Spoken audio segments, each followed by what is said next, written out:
even when I'm not playing it. There are plenty of great games out there, don't get me wrong, but a precious few keep running in my head even after I've walked away from my PC.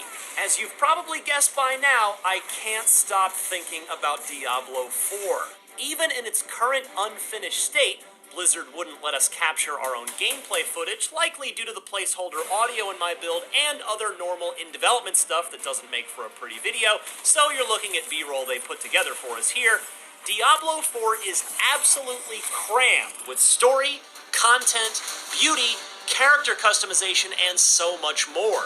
I played roughly 12 hours of Act 1, bringing my barbarian from a barely clothed level 1 bodybuilder to a decked out, blunt force, trauma-inducing level 25 powerhouse by the time I reach the end of this build's content.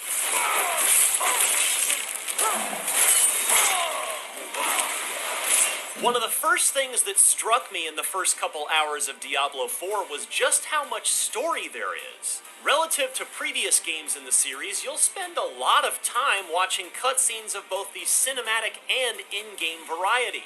The former are, per Blizzard tradition, always gorgeous, and the latter are impressively varied in both camera angle and length. If I'm being honest, I think the frequency of the cutscenes in the early game, combined with the unavoidably lousy feeling of being at the lowest point on the power curve when you're just starting out, makes Diablo IV feel a bit slow for the first hour or two.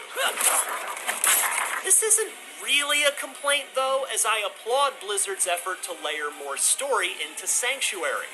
Making it feel more alive and filled with more history is a good thing. Besides, you'll still spend an overwhelming amount of your time slaying monsters in combat.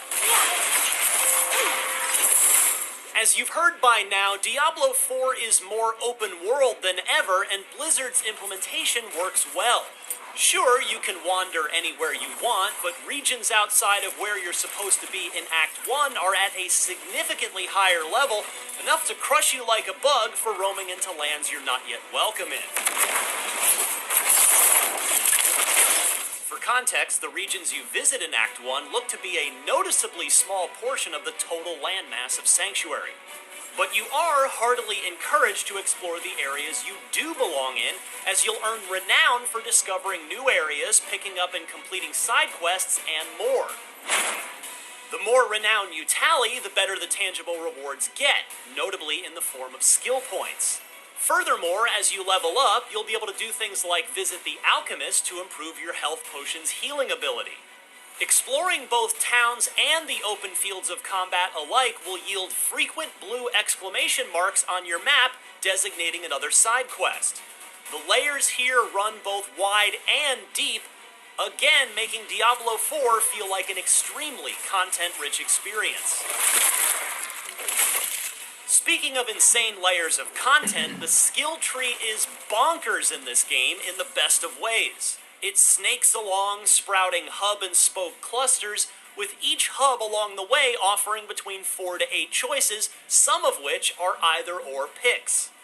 I'm sad I don't have footage of my own barbarian build to share, but as is my preference in Diablo games, my goal is to be able to deliver the maximum amount of pure pain at any given moment. I dumped several points into Bash, my concussion-inducing, fury-generating secondary attack, while going with the bleed-inducing Flay as my primary attack, and adding Whirlwind, Leap, and Death Blow as my 3 special abilities, and then Wrath of the Berserker as my ultimate, which I unlock near the end of my time with this preview version. Meanwhile, you can respec anytime you want for a reasonable fee of in-game gold. I only ended up undoing 1 point, near level 25, in order to pick a different branch of the skill tree to spend my action point on. Sadly, I have no footage of any of this to show you, but alas. The heart of any Diablo game, though, is of course the way you utilize your skill point choices. My general strategy, depending on what I was fighting, was to go after the most annoying and/or dangerous bad guy in the mob first, blunting him with my bash attack until he got stunned, allowing me to switch to my primary attack and slash his life bar down to 0. Anyone causing me problems from range had their personal space rudely invaded by my leap attack, which I also put several skill points into because of its usefulness. Oh, and the sadistic joy it brought me to watch my foes get crushed underneath my feet as the ground all around me caved in upon landing. On this note, I should compliment how beautiful Diablo IV looks. It's got delectable lighting and delightfully violent effects. And using all of your attacks within one battle, as you'll need to do quite frequently before too long, makes Diablo IV look like a demon-slaying orchestral performance that you get to conduct.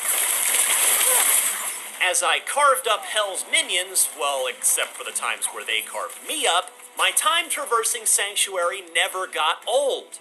Not just because of the surplus of side quests that frequently popped up, heck, even some of the random dungeons with no side quests attached to them were so big that they took me roughly half an hour to clean out. But also the seemingly random in-game events, both public and private. I rarely saw any other players due to the relatively small group of people playing this preview build, but you will. And that means you're likely to have an easier go of those public events than I did. I held my own in most cases, though I do confess to getting beat down mercilessly by the Stronghold event. Blessed are you who will die in the Mother's name. It's a multi-step torture chamber that ended in me getting smote by the final boss of that encounter. I'd meant to come back later after leveling up a bit more, but sadly I ran out of time. Ultimately, Diablo IV feels like a massively plussed up version of Diablo II, which is the best case scenario for it in my book. Not that it ignores Diablo III, there are clear notes taken from the best of that game too, but tonally and artistically, it leans more heavily into the Diablo II playbook. Regardless, this is going to be a huge game by any definition. The initial campaign projects out to about 50 hours based on my time with Act 1, plus the endgame stuff that Blizzard is specifically focused on that we haven't even seen yet, the opportunities to play as different classes and roll different builds within the same class, and the development team's promise to keep feeding the community new content for years to come. Heaven help any game that ships anywhere near Diablo IV, because I know I'll be too absorbed in my adventures in Sanctuary to care about anything else. For more on Diablo IV, don't miss the original announcement trailer from BlizzCon 2019, and for everything else in the world of video games, stick with IGN.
sends out, which just causes all the Fallen to, immediately move off and be scared of like his power and what he brings. Yeah. There's Darius is also kind of was originally serving under Teriel, which is obviously a very familiar name within Diablo. So there's a lot more to reveal that we're going to be doing here over the next couple months as we lead up to launch, and of course when people jump into the game for the Diablo IV story. But that cinematic was phenomenal for sure. The next big thing that we did want to talk about, and this is a huge part because this is actually kind of a new thing that a lot of the community may have heard of, but probably don't have full details on, and that is the Codex of Power. Oh yeah, Codex of Power. Yes, the Codex of Power is a brand new feature that's coming into Diablo IV. It's a gameplay feature, and Mr. Joseph Pikel. Oh yeah. Yeah, Can give us a little bit more details. I'll talk about this. So this is one of those things I would have loved to be able to talk about in a blog a while ago, but we weren't quite ready to reveal it at that time, and there was already so many things for us to discuss. So the Codex of Power is this new crafting feature that we're bringing online in Diablo IV. We're really, really excited about it. What it allows players to do is, as they're progressing through this, the massive interconnected world of Sanctuary, they're going to be discovering lots and lots of dungeons as they go. And when they find these dungeons and they delve deep into them, at the bottom of them, they're going to find what we call Codex of Power aspects. And an aspect in the Codex of Power is effectively a legendary power that's been put in this very particular form. And every one of these dungeons that players progress through in the overworld has a unique legendary power via the aspect found inside of them. Yeah.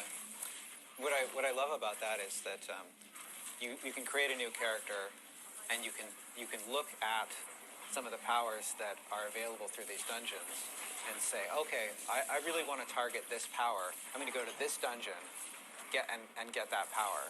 So you're less dependent on like, well, I hope this power drops. Absolutely. So there are limitations in place, but Joe, to your point, that is basically the intent here, right? It's to give players some manner and measure of control over the nature of their build as they're beginning to go through those steps.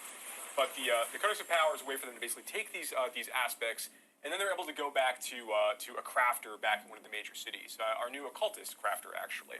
And when they go to the occultist, they can hand off actually, we're showing it right now. Our sorcerer's friend has just earned Aspect of Overwhelming Bolts, which is going to allow her Charge Bolts ability to go and fire 2 more projectiles with each cast. She's going for an up close and personal melee lightning build. Mm-hmm. So this shotgun approach for her spenders will be really, really useful. More bolts, more damage, definitely very good. Minor trade-off with the mana cost, but still what ends up being worth in the end. Here we can see that the sorceress is now heading over to the occultist and is going to be choosing to imbue this aspect into one of their existing items.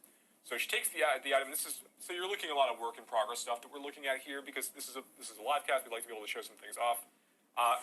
You have an opportunity to go and basically override the existing legendary power on this and put in the new power they've just collected to the Codex of Power. So in this way, players get this deterministic way to kind of collect a series of these legendary powers that are out there in the game for them to find, but it's not all of them. You can only find some of the legendary powers overall in the game. There are over 120 dungeons in the game. So this represents like a lot of really exciting and interesting things for you to collect as you're going through these areas. Also, you don't just find legendary powers for your class. You'll find legendary powers for all of the classes as you go, and some ones that can work in multiple classes as well. And we think this is really cool because every time you find an aspect that you can put into your Codex of Power, this is now available to all characters in that realm. So, for sake of argument, if we're playing in Season 1, every character that you make, let's say you're playing your Sorceress first, and you go find a whole bunch of Werewolf, Druid, based aspects as you're playing. When you go and you want to build a new Werewolf character or a new Druid character, you have all those aspects to play with from level 1 as soon as you want to start kind of like leveling up gear and getting into a position where you can make use of them. So we love this idea of like making it so it's easier to go play with other builds. Yeah, I love too how we've really been thinking about crafting in Diablo 4, and I love how the occultist figures into that crafting, right? Because when we think about legendaries in Diablo 4, what we're really talking about is the legendary power. And that legendary power can be moved around. You can use it to upgrade rares, and the occultist is sort of the central point of all of that crafting. That's absolutely right. So that was one big change we had with, we've talked about in previous blogs before, but one big change in Diablo 4 is allowing legendary powers of a particular type to roll on lots of different item slots, which gives players an interesting game of deciding where they want to place certain powers to make maximum use of them for their builds. Now the Codex lets them put them on the slots that are appropriate for that power. They can choose, right? But another limitation for the Codex power, in addition to not actually having the ability to collect all of legendary powers in the game, there's many, many more for you to find as you're playing through Diablo 4. Those powers also are always rolled at the lowest level of power possible. So it is always better for you to go find a legendary item that has the power that you're interested in, and then you can choose to use that item directly or extract the power from that item into an aspect crystal, then go in and print into your own item of your choosing. So those legendary items you find out in the world are always going to end up being more powerful as a general rule. Yeah, I really like the idea that, like, no matter what, like, finding stuff is still going to lead to, like, you know, potentially the best opportunity of getting the most amount of power, but you still have the customization ability of being able to, you know what, I found this power, I would still like to use this on another piece of gear and add that within the Codex of Power, and you still can. Yeah, that's one of the things that's great about it, exactly to that point, is that you can have, let's say that you are leveling up and you get a legendary power that you really love, and you start to sort of make your build around it. With the Codex of Power, you can acquire new gear, and in fact through essences as well, and you can extract, you can bring that power with you, so you can maintain that build. So you're not sort of losing a core part of your build as you're getting new gear. Yeah, and the fun thing about this is that we do want players, as they're beginning to go through their class phase, they're making their skill tree selections, they're going deeper and deeper into this, they're making their fun choices. We do want them to be able to still want to chase certain other powers. Like, for example, for this, like, you know, kind of like melee-focused lightning build the player here is participating in right now, like, there are other powers that they really, really want for this build. Like, there's a lightning bolt legendary that is going to allow lightning warp legendary that's going to allow them to have the spear basically orbit around them as part of combat, which, as you can see, would be awesome when they're teleporting into packs of monsters and trying to deal damage when they're up and close and personal. There's lots more things for that lightning sword to collect as they're going through, and then hopefully find the very best versions of those legendary powers as well as just find in the first place. Yeah, so I know with the Codex of Power, this is kind of a new feature that's coming in Diablo 4, and we'll have more information and more details regarding, like, different parts of the Codex of Power, and the different powers you can end up finding and so forth to imbue onto actual weapons or gear in general here in the future. Plus other mechanics and other systems that I know people have been talking about and wanting to know more about here in the future. But I did want to leave some time for some Q&A, because I know we've had a lot of different questions that we've seen pop over the community here in the especially in the last week with all the announcements that we've actually had related to Diablo 4. And so I wanted to make sure that we spent some time on those. So we did collect a lot of these questions through different community channels, like some of our forums on, like, D3, D2R, where people are posting about Diablo 4 there, to Reddit. Some of our these questions actually came from, like, social media, or even our content creators that actually do focus in on Diablo. So let's kind of, like, jump into a few of these specific questions if we can. So first one we have is, like, what learnings did you guys apply from other Diablo games to Diablo 4? Yeah, this is a great question, because when you think about the history of the Diablo IP, of all the games that have come, what we wanted to do is capture the things that players loved about each of those entries in the series. You know, and when you think about, so we really thought about how Diablo 1 really established sort of this tone of gothic horror, this really dark tone that was quite different from other things that you would see at the time. And we wanted to carry that forward and recapture that in Diablo 4. And then when we look again, what do players love and hold close to their hearts in Diablo 2? And we really wanted to capture that essence of having systems that unfold out and have all of this depth and ability to look at it and nuance and think to yourself, okay, well, I'm really going to learn all of the details of this, and I'm gonna by having a deep understanding of this, I'm going to optimize my character in ways that people who don't understand these nuances will miss.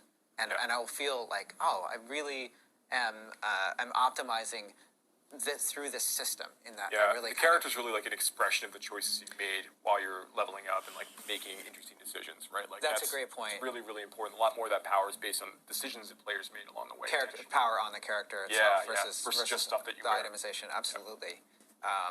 And of course, when we think about Diablo 3, we think about the fluidity of combat, that sort of action aspect of the action RPG. The feels really good to kill monsters in Diablo 3.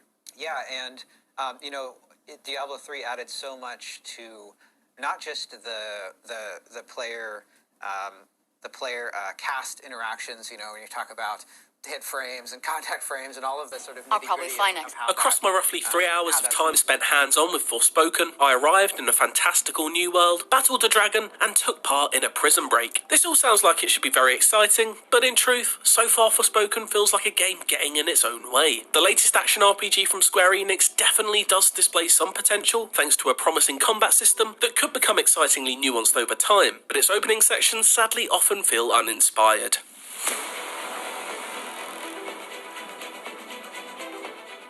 I was able to play through chapters 2, 3 and 5, which allowed me to gain a pretty good grasp of Forspoken's rhythm. The open world of Athia is littered with things to do, including side missions, dungeons and battles aplenty. Its variety of activities is not going to come as too much of a shock to those who have played a game in the genre. Encouragingly, some of those fights can be a real challenge, and I definitely encountered some fascinating foes that I was simply far too underleveled to take on, despite my best efforts. Regardless of my defeat at the hands of more daunting foes, combat is where Forspoken is at its most engaging. Its quick nature and the way it always keeps you on your toes as you juggle its many magical abilities harbours genuine tactical promise. There are over 100 spells to wield in Forspoken, many of which appear genuinely exciting in gameplay trailers, but you're limited to an unexceptional select few in those first chapters. This can lead to early stretches feeling a bit one-note as you hold the trigger to fire chunks of rocks at enemies while occasionally dodging an attack. Once new unlocks start presenting themselves, however, it all becomes a whole bunch more interesting. I had fun mixing these standard spells with much more interesting support skills, such as conjuring roots from the ground to tie down enemies, and summoning a little plant turret friend to help out in sticky situations. All of these abilities belong to the Earth-based magic skill tree, one of 4 different elemental types you'll acquire over the course of the adventure. I do fear that being restricted to these fairly basic abilities for so much of the start of Forspoken isn't the best way to introduce its combat systems. While I've so far been unable to use them, I've seen glimpses of extensive skill trees, filled with bigger and better abilities that tease evolving and exciting gameplay. It's a battle system that does show genuine promise, and it left me with reasons to be excited about the possibilities of juggling different magic types and the effects combining spells can have on enemies. I'm holding out hope that it develops substantially and with greater speed, because in truth, there was sadly little else about Forspoken that held my attention. Janoon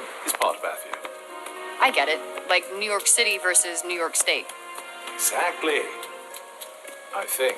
The story is the age-old Alice in Wonderland, Wizard of Oz tale of a stranger being transported to a magical land and, presumably, leaving as their saviour. Protagonist Frey Holland is an abrasive character who doesn't have much time for anyone or the fish-out-of-water scenario she finds herself in. I have seen hints at her softening though, which hopefully points in the direction of an endearing character arc. She's capably portrayed by Ella Balinska, despite being saddled with a rather flaky script of which every other word appears to be f***. This cannot be real. Dragon? What the was that? Hey, the you calling monster? Make this let go! Seriously, I must have heard it over 100 times in my few hours, and whilst I'm no prude, it doesn't lend itself to creating a subtle or nuanced protagonist. You say another word. More painful were the conversations between Frey and her anthropomorphic bracelet companion, Cuff. While walking around with a charming Paul Bettany sound-alike on your wrist could easily be a pleasant experience, in Forspoken, it comes across as less Jarvis and more jarring. Can we just not talk? Fine. Fine by me. Suit yourself. I love a bit of silence. Further off-putting are the visuals of Forspoken, which certainly doesn't display the sort of graphical firepower you'd expect from a new-gen showcase, despite being on PS5 and PC exclusively. It just all feels quite barren and lifeless, an atmosphere especially highlighted in the city I spent a good chunk of my playtime in. A grey, anemic series of streets full of nondescript townfolk. It's also the location where I witnessed Forspoken commit its biggest crime so far. A frankly abysmal breed of auto-fail stealth mission that deserved to die with the PlayStation 2. You are safe now. Thanks. Once I made it through that particular nadir, however, Forspoken did continue to show more promise. Chapter 5 takes place in a wholly more interesting area of Athia, a red fiery land painted using similar brushstrokes to Elden Ring's Caelid. A vertically varied landscape with danger hiding at every layer, it's a place where my combat skills were fully tested alongside my magical parkour abilities. When it all clicks, darting across chasms and flipping over enemies can be a real delight. But for a game that places so much emphasis on these slick movement options, it can be frustratingly unreadable at times. Like so much of Forspoken, it feels like real fun is there to be had when it hits its stride, but it just trips itself up far too often in these early chapters. The final part of my hands-on was a big boss battle, which was easily among the highlights of my playthrough. Consisting of 2 difficult but varied phases, it constantly made me think on my feet and juggle all of my cooldowns and spells that I'd learned up until that point. The first section was an exciting fight against one powerful enemy and a group of soldiers that displayed genuinely smart battle design. I focused most of my firepower on the boss, saving my super useful tendril attack for the weaker enemies, which whipped vines around in a large area of effect and restored my health with every connection it made. This sort of clever encounter left me encouraged that Forspoken could throw up some inspired boss designs further down the road that will combine spectacle with challenge. While phase 2 of the fight did display some of that spectacle, I found it far less entertaining,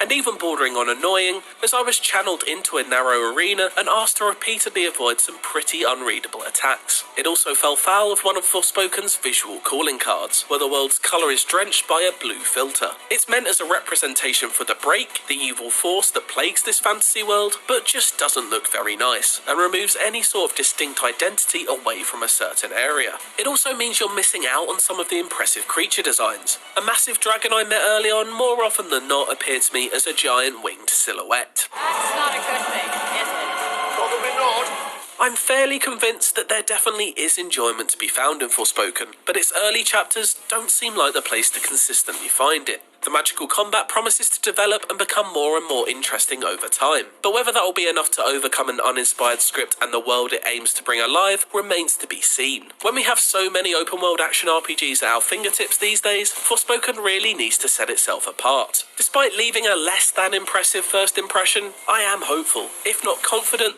that it can. For more on Forspoken, check out this gameplay or the latest trailer.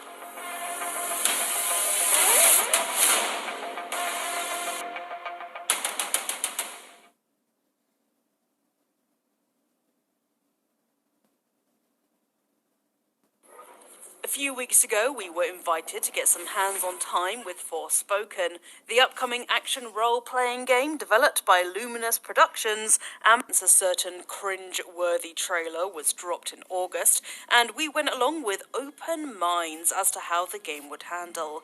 Yet, after playing the game on PlayStation 5 for an extended play session, we still have concerns about both its representation and its combat, despite its magical potential. Magic is at the core of Forspoken.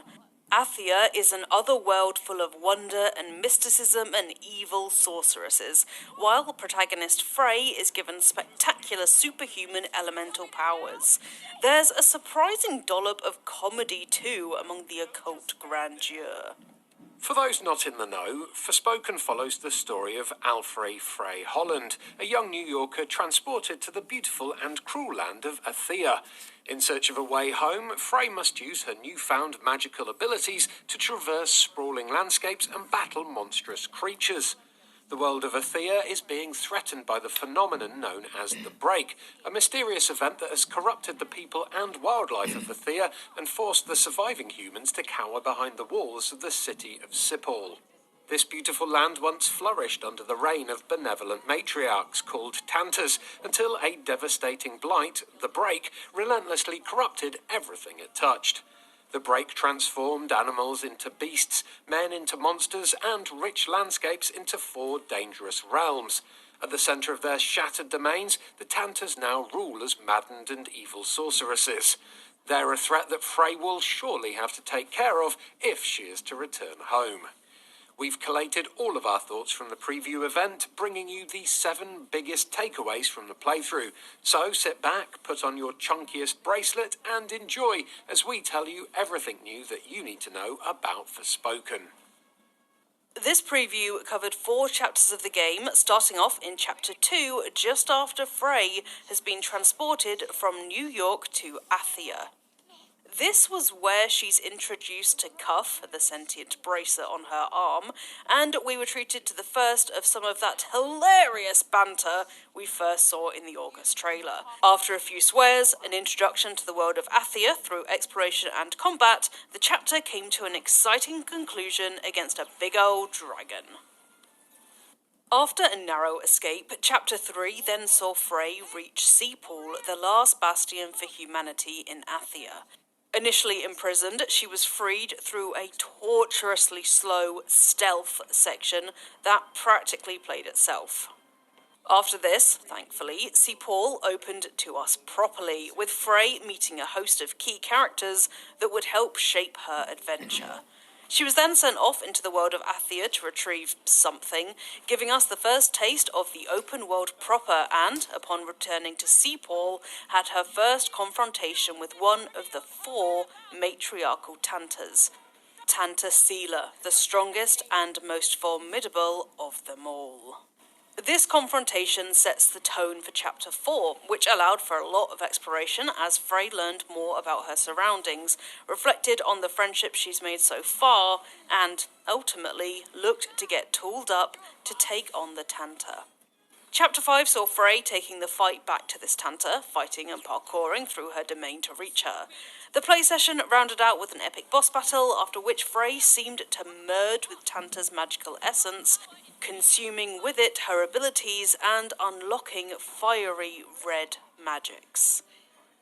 Luminous Productions has promised that Frey will eventually have access to 100 spells, unlocked largely sequentially through upgrade trees for each type of magic.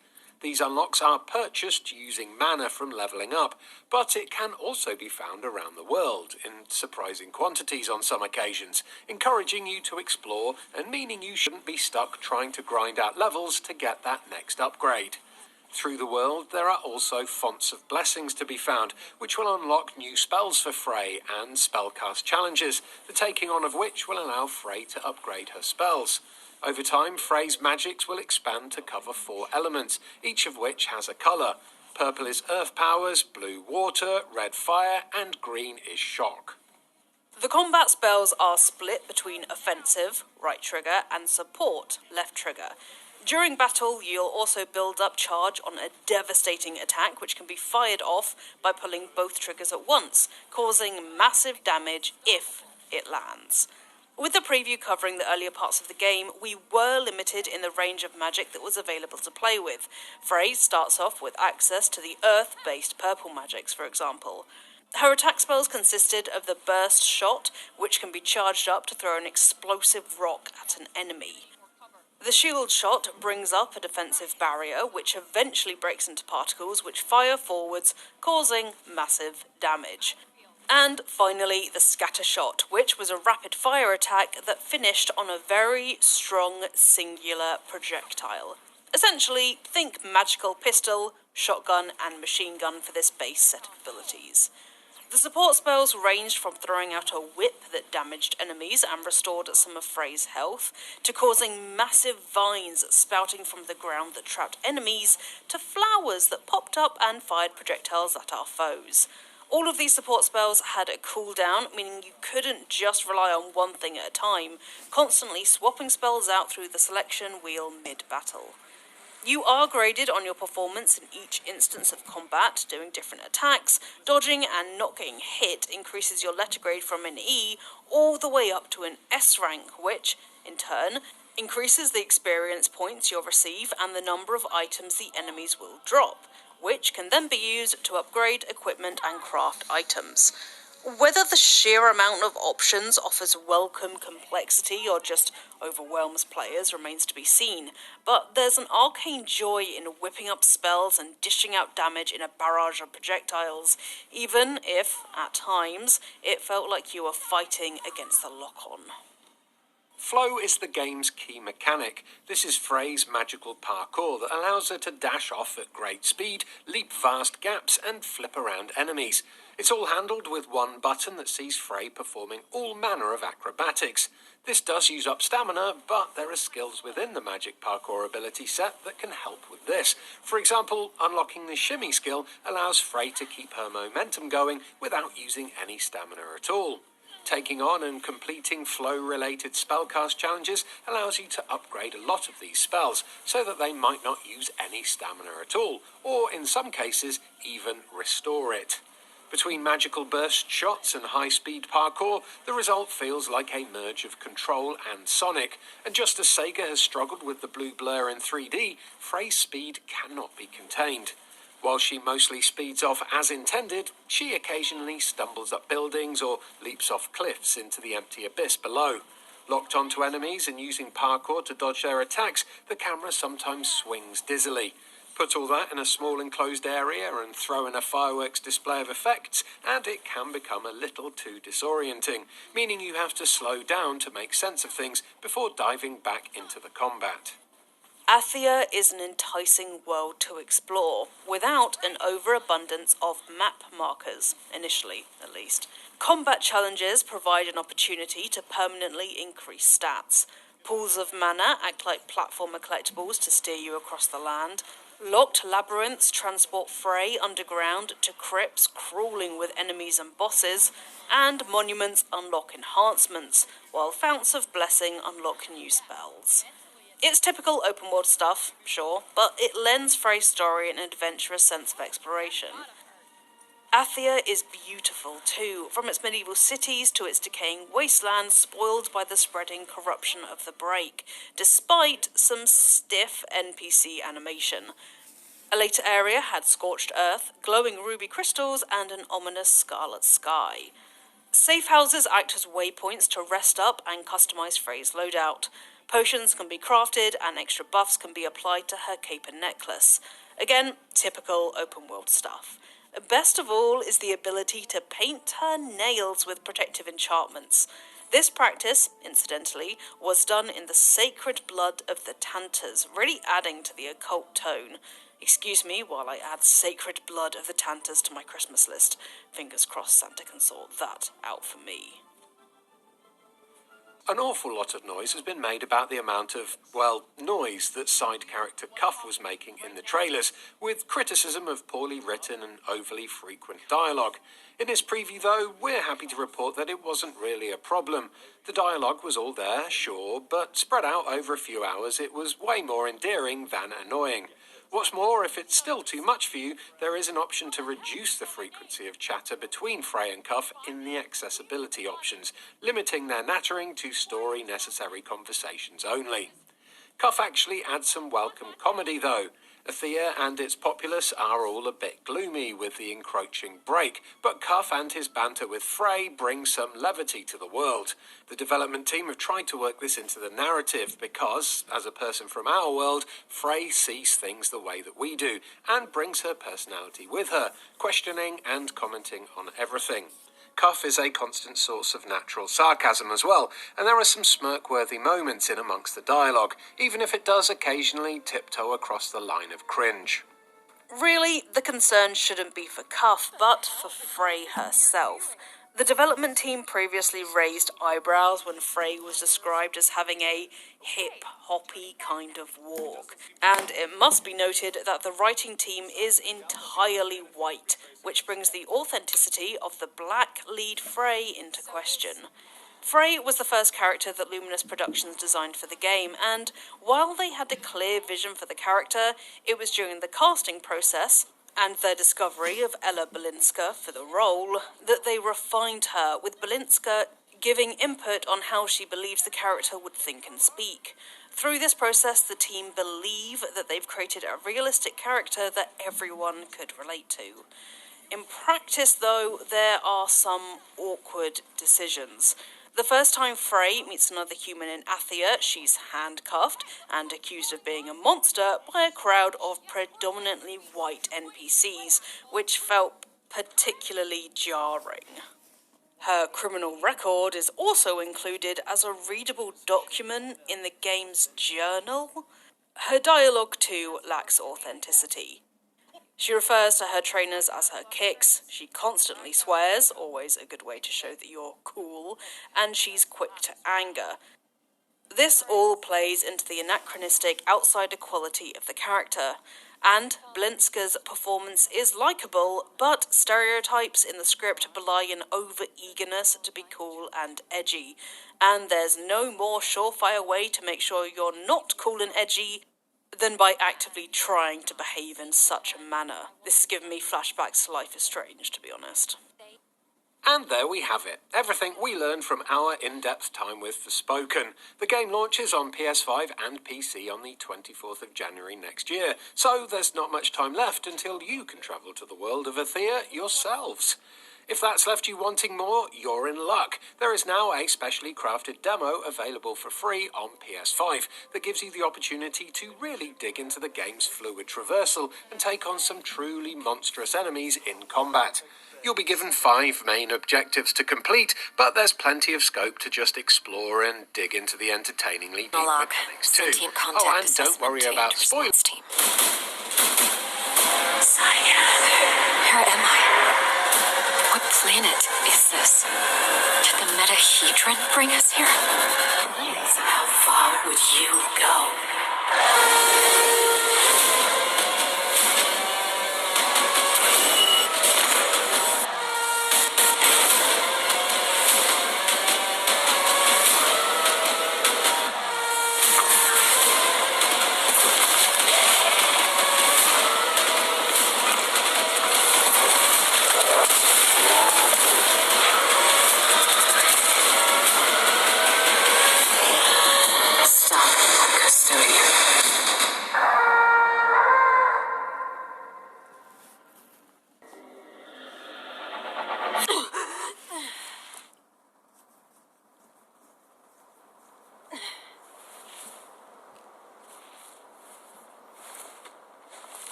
Commander Robinson? Tam? Mike? Anyone? Where are you?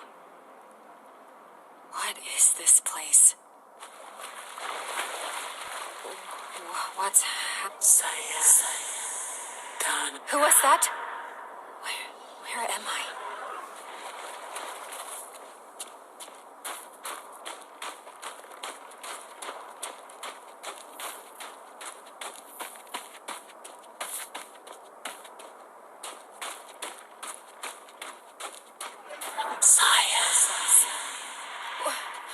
Wait!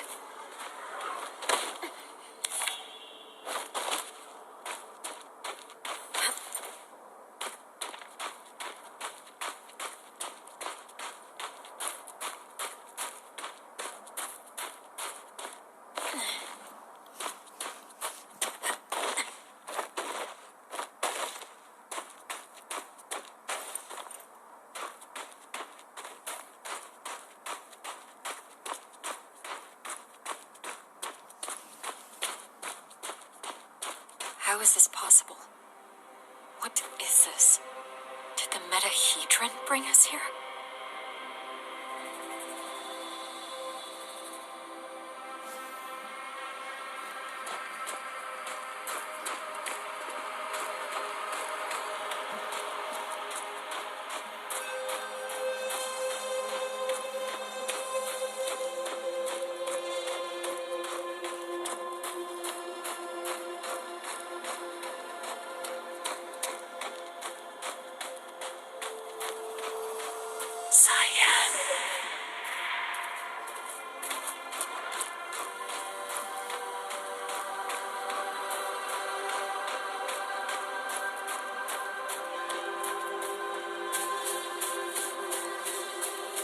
Some sort of alien structure.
signal detected.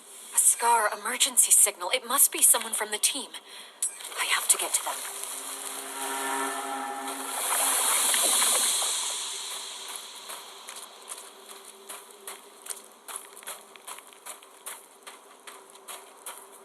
The debris, it's from the Hermes.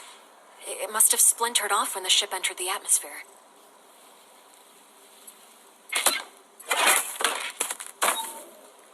A SCAR field backpack. Empty, but still useful. This electric cutter can cut through even the toughest materials. I'd better take it with me.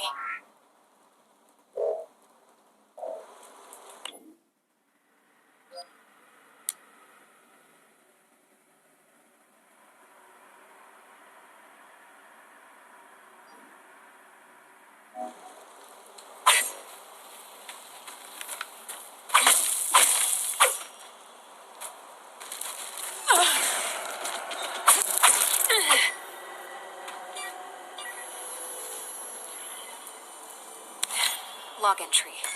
A joint-legged invertebrate life form, similar to arachnida. Fast movement, small brain. Some mysterious roots. They're dead.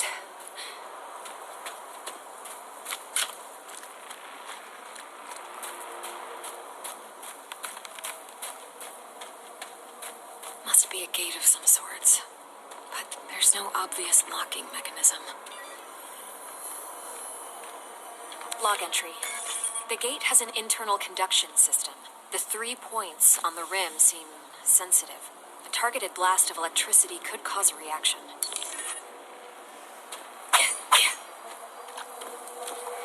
There has to be something around here I could use to open the gate. I should look around.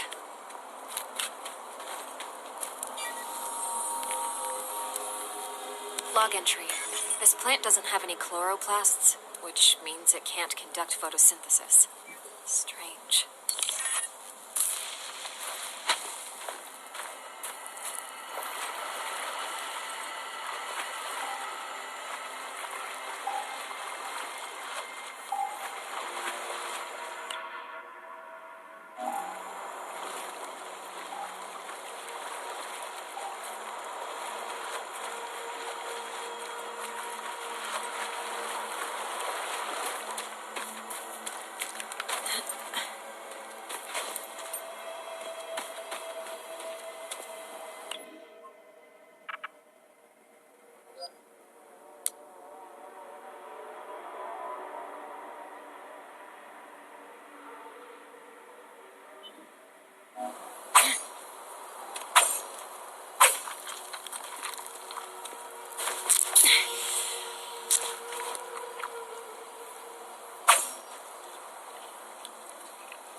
Don't want to fry the coil. There. Awesome. We did it, Kate. I remember this. Mike and I were finishing our electrical experiment just after lunch.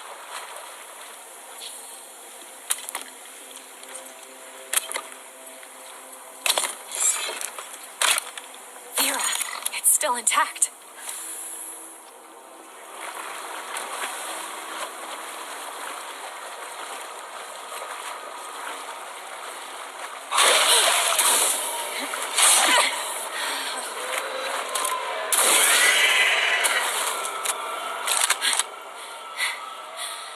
What the hell was that?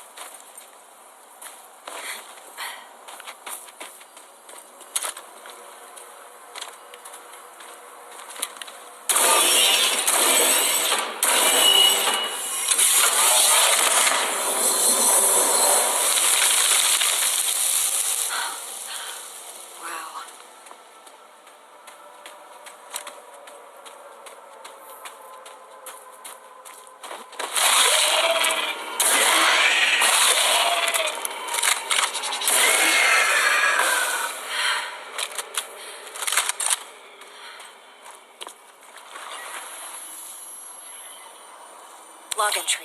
Salivary glands concentrated in the head enable the creature to discharge a venomous secretion. Muscular tissue is highly susceptible to fire. Feels like I'm moving through entrails.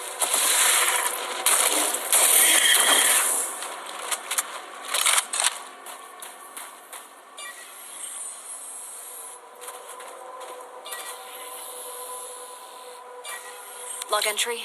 Large joint-legged organism. The chemicals in its abdomen can create an explosion when heated to a certain temperature.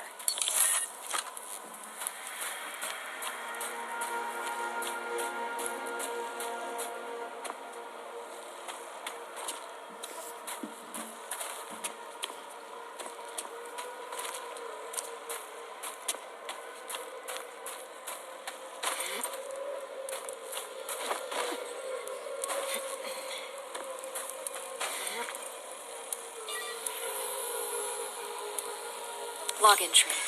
I found a strange alien cube. It's emitting neural waves. This means it has the potential to send information directly to the brain. Log entry. I found another one of these pillars.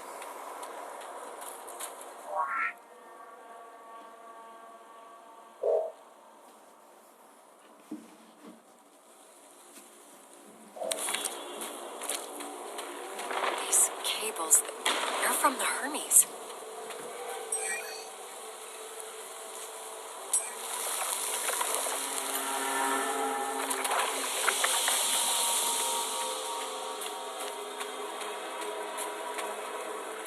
Some kind of flesh-like webbing. I have to break through it.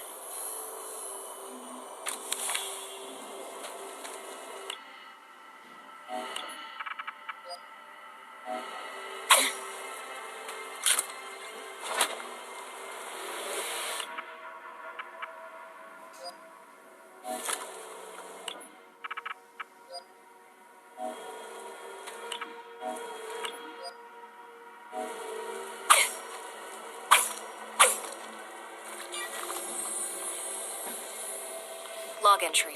Strong organic tissue, but the blisters appear to be filled with diethyl ether. Most likely flammable.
Log entry.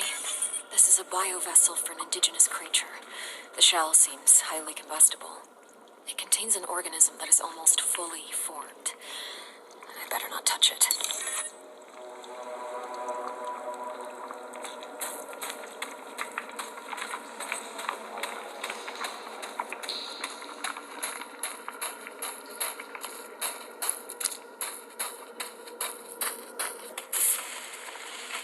This equipment, it's from the Hermes, but we were there just an hour ago. The whole place is covered with some kind of organic residue.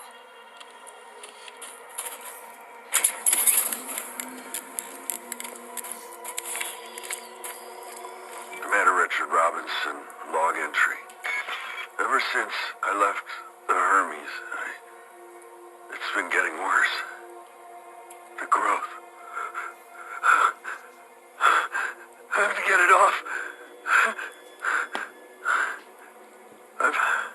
I've salvaged some electrical components. I might be able to craft an incendiary device with the MPU. Burn the growth. The body must be cleansed. Ever since he left the Hermes, but we were just there. He's...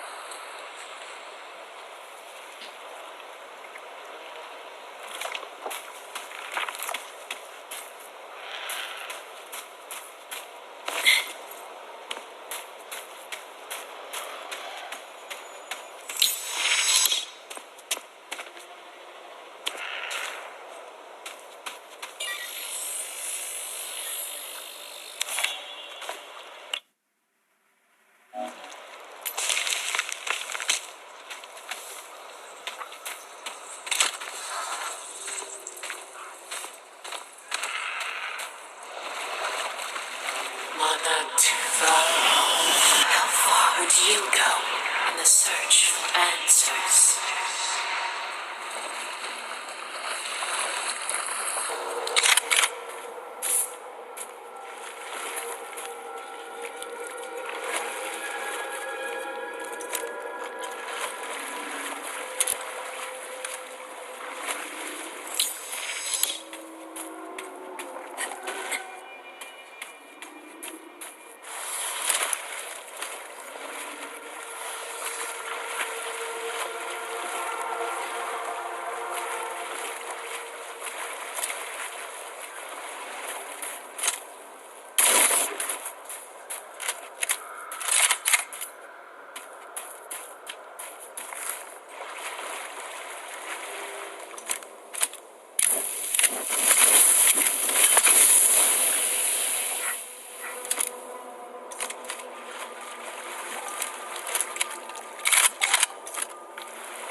Log entry. I have cataloged all of the medical supplies for our mission. Potent stuff. Boosters, stimulants, bioenhancers. Our mission will have plenty of unknowns, but overkill.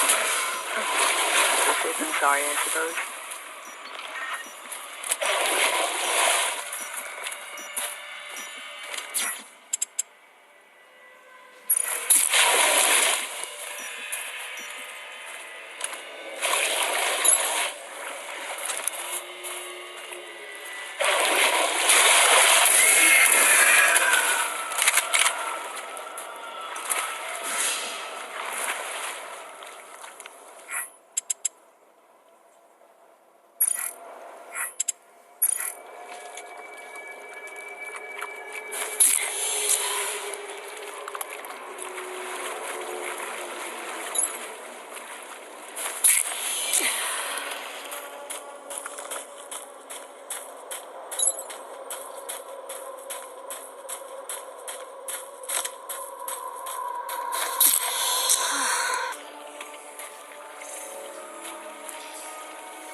He had issues walking, but pushed himself into the worm-infested water.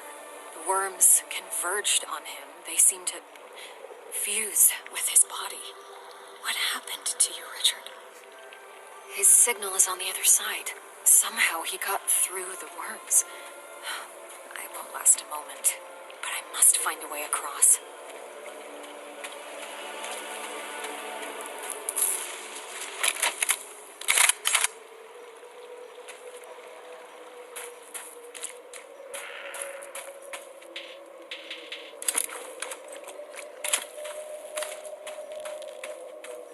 I can see the energy points on the gate from this side.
Strange.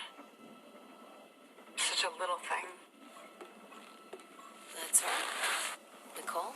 Yeah. First deferred from her in weeks. We're 5 minutes out. You still got that thing on repeat? Guess you really miss her. Fishermer is not a job you turn down, but 6 months apart with only vid calls? It's rough. Easy to say the wrong thing. I don't blame you. I'd listen to my girlfriend over Hammond reciting security protocols. Forewarned is forearmed, Miss Daniels. So you keep saying. Here we go. Nice clean re-entry. Welcome to Aegis 7. Imagine 6 months staring at that chunk of rock. To an independent miner, that's paradise. Aegis 7 is one of the richest finds in CEC history. Some prospecting team set up for life. Now where is she? There. Confirming visual contact with USG Ishimura. What a beauty. Biggest planet cracker in her class, you know. And it looks like they already popped the cork. Why is it so dark? We should be able to see her running lights. Yeah. I'll get us into hailing range. Someone's got to be waiting up for us.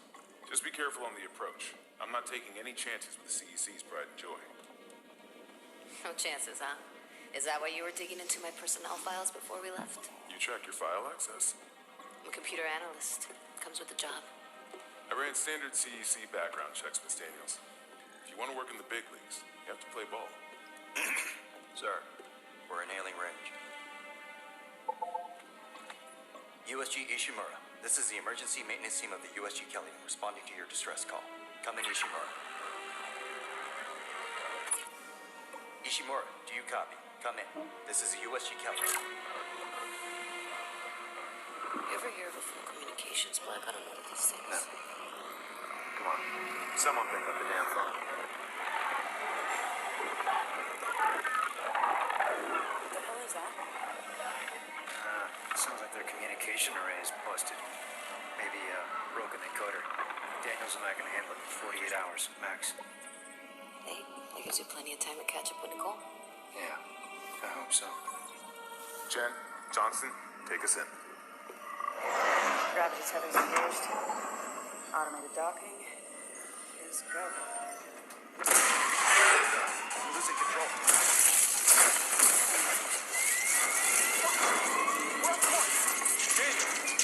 Guidance system override isn't responding.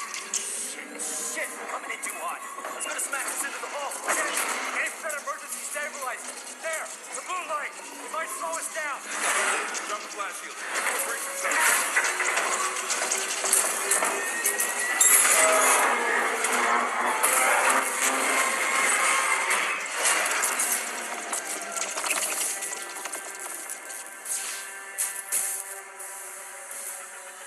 Everyone okay? I'm good. I'll live. Hey, Johnston. You alright? It's my ankle. Might be broken. Shit. But better than a broken neck. Or worse. Good call on the stabilizer, Isaac. That I always read the manual. What the fuck's going on with flight control? That guidance system's a death trap. Better add it to your repair list. Jen, what's our damage? Comps are down. We lost a port booster. We got a fire in one of the stabilizers, and singularity core's a mess. Could be worse, but not by much. Then let's get some help. Johnston, stay with the Kellyan. We'll send a medic. Everyone else, with me.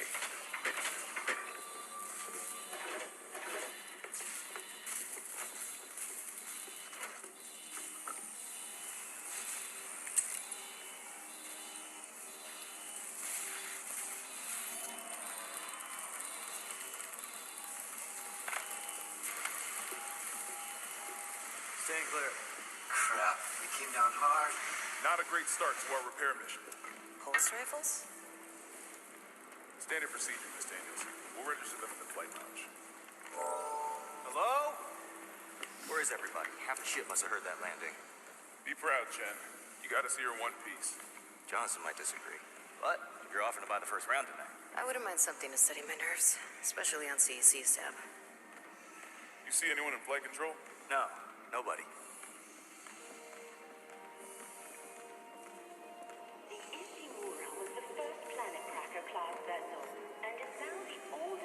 At least we didn't take out the sign.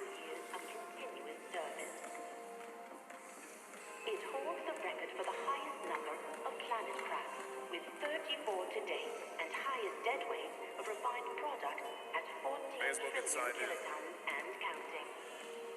Whether you'll be joining us aboard the issue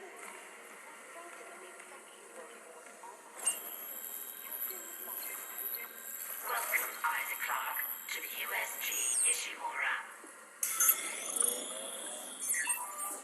Rig synced. Collect kinesis and stasis modules from Acting Chief Engineer Jacob Temple. Location? Error. Employee not found. I can't reach security. Same for the chief engineer. What is wrong with their comms?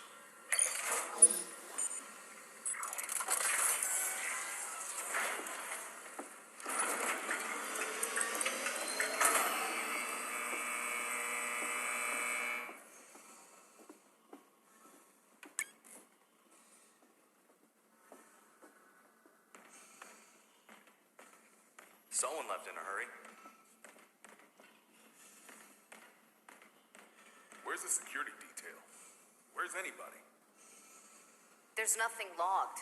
No duty roster, no power to the elevator. For God's sake. That security console's still working. Isaac, get a damage report. I'm done playing around.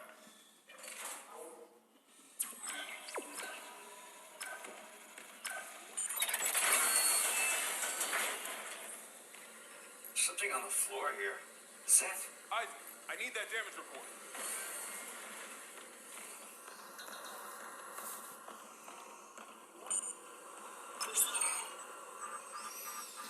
God, that smell. What have you got, Isaac? Shit. It's not just comms or the guidance system. Half the Ishimura's in the red.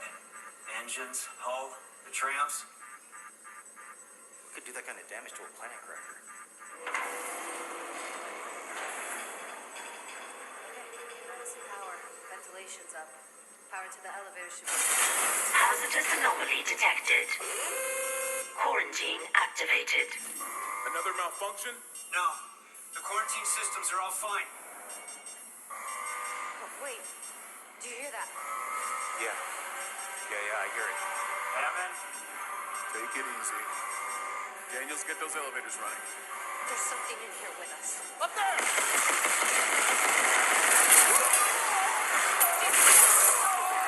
Ted! No! Daniels, get the doors open! Hands on the doors!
Security request retrieved. It didn't die. We shot that fucker right between the eyes and it didn't die. Smith had to shoot its fucking arms and legs off. For God's sake, send help!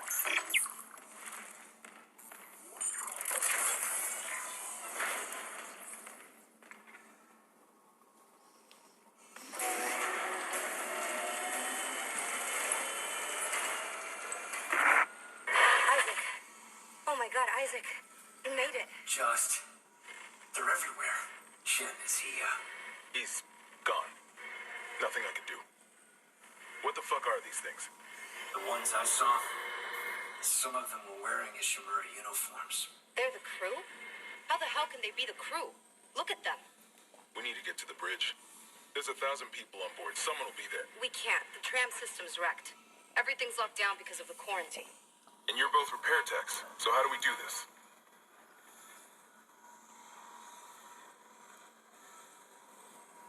There's a broken tram car blocking the tunnel. It's gridlocked the system. And the data board's burned out. I can't lift the lockdown or call the tram until we get a spare from the maintenance bay. But it's all on Isaac's side of a quarantine. I'll handle it. Just make sure there's power to the repair systems. And Isaac? Yeah? I'm sure Nicole's okay.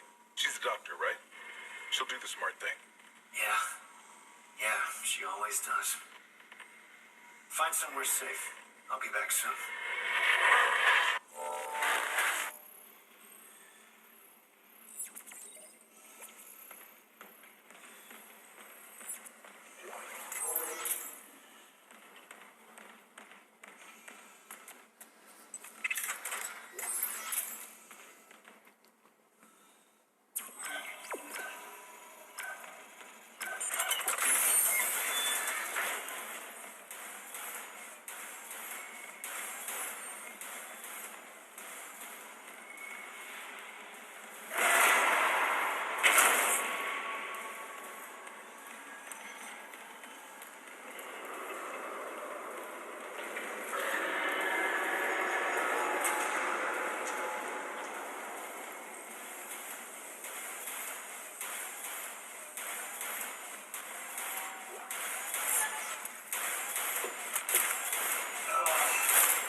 Isaac, don't bother shooting those fuckers in the head.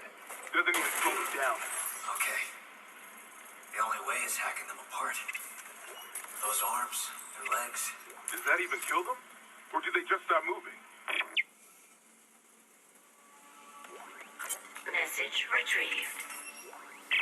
Vents into engineering. You got a stasis module handy? We need one in tram maintenance stat.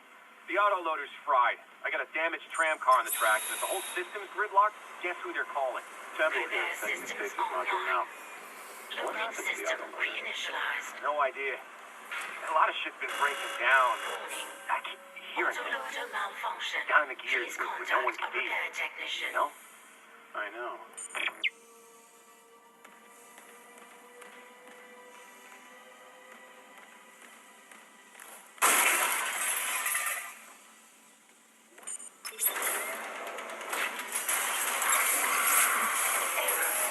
Right loader claw disengaged.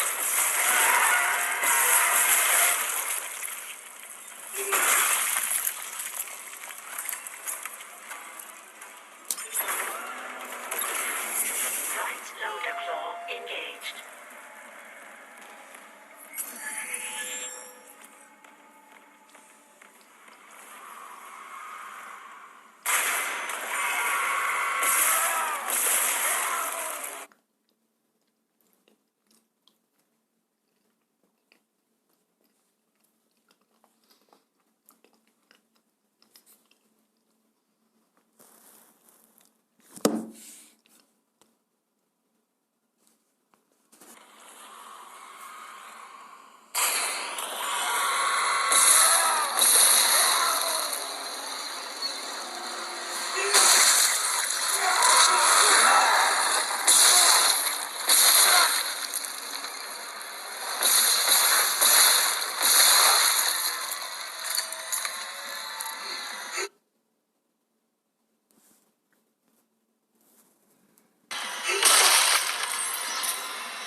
Left loader claw engaged.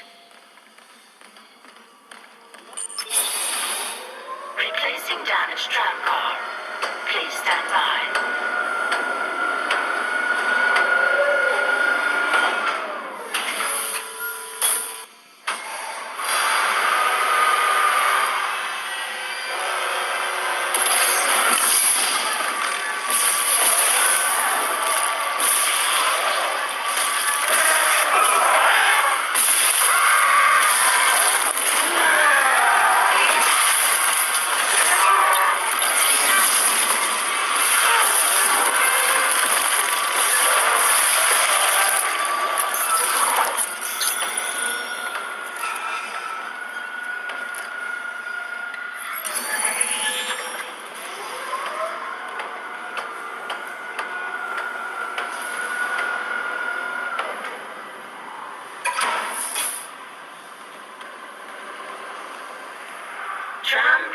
Assessment complete.